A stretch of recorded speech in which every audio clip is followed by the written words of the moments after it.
حضرت عمر رضی اللہ تعالی عنہ کی زندگی کا ایک واقعہ۔ حضرت عمر رضی اللہ تعالی عنہ نے کبھی کوئی خواہش نہیں کی۔ ایک دن مچھلی کھانے کو دل چاہا تو اپنے غلام یرکا سے اظہار فرمایا۔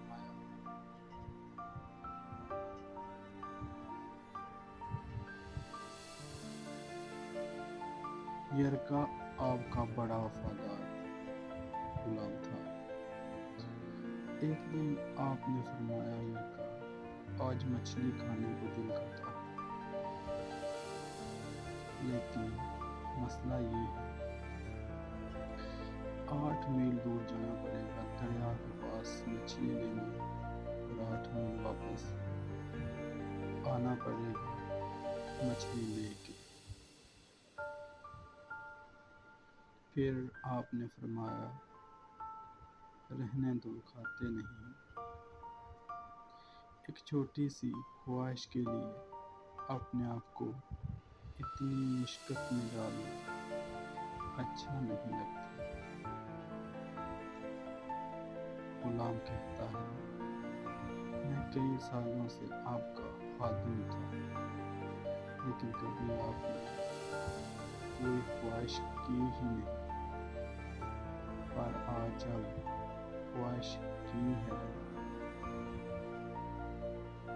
تو میں دل میں خیال کیا کہ حضرت عمر رضی اللہ تعالی عنہ نے پہلی مرتبہ خواہش کی ہے اور میں پوری نہ کروں۔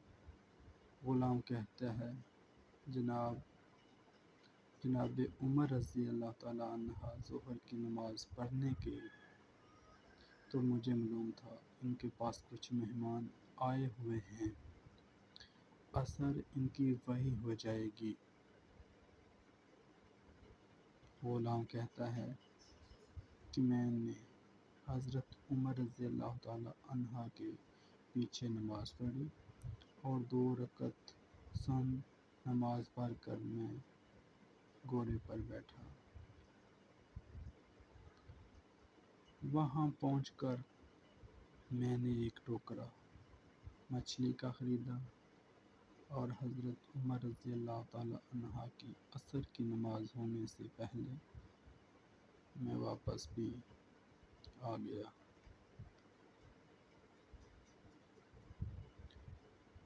اور گھوڑے کو میں نے ٹھنڈی چھاؤں میں باندھ دیا تاکہ اس کا جو پسینہ آیا ہوا ہے وہ خشک ہو جائے اور کہیں حضرت عمر فاروق رضی اللہ تعالی عنہ دیکھ نہ لیں۔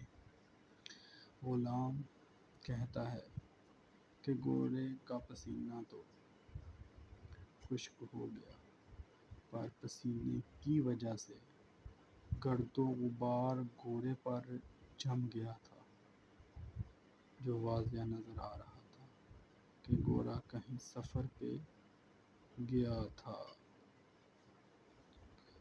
پھر میں جلدی سے گھوڑے کو کنویں پر لے گیا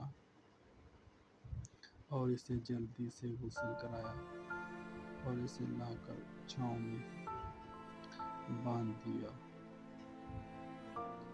جب ہماری خواہشات ہوتی ہیں تو کیا حال ہوتا ہے، لیکن یہ خواہش پوری کر کے ڈر رہے ہیں کیونکہ ضمیر زندہ ہے۔ فرماتے ہیں، جب عصر کی نماز پڑھ کر حضرت عمر رضی اللہ تعالی عنہ آئے، میں نے بھی نماز ان کے پیچھے پڑھی تھی۔ گھر آئے تو میں نے کہا، حضور، اللہ نے آپ کی خواہش پوری کر دی ہے۔ مچھلی کا بندوبست ہو گیا اور بس تھوڑی دیر میں مچھلی پکا کے پیش کرتا ہوں۔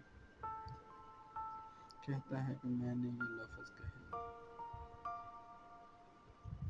اس کی ٹانگوں پہ ہاتھ پھیرا اور پھر اس کے کانوں کے پاس گئے اور گورے کا پھر ایک کان اٹھایا۔ کہنے لگے، یرکا تو نے سارا گورا جلو دیا، لیکن کانوں کے پیچھے سے پسینہ صاف کرنا تجھے یاد ہی نہیں رہا۔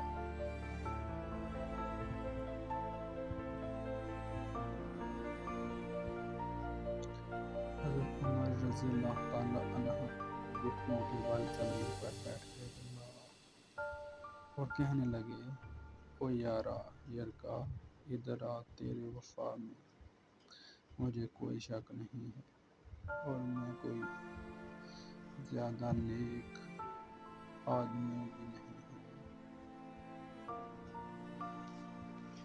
کوئی پرہیزگار بھی نہیں ہوں، میں تو دعائیں مانگتا ہوں، اے اللہ میری نیکیاں اور برائیاں برابر کر کے مجھے معاف فرما دے۔ اگر یہ گھوڑا قیامت کے دن اللہ کی بارگاہ میں فریاد کر کے، یا اللہ عمر نے مجھے اپنی ایک خواہش پوری کرنے کے لیے 16 میل کا سفر طے کروایا، تو پھر یرکا تو بتا، میرے جیسا وجود کا کمزور آدمی مالک کے حضور گورے کے سوال کا جواب کیسے دے گا؟ حضرت عمر رضی اللہ تعالیٰ عنہ کہنے لگے، اب اس طرح کر، گورے کو تھوڑا چارہ اضافی ڈال دے اور یہ جو مچھلی لے کر آئے ہو اسے مدینہ کے غریب گھروں میں تقسیم کر دو۔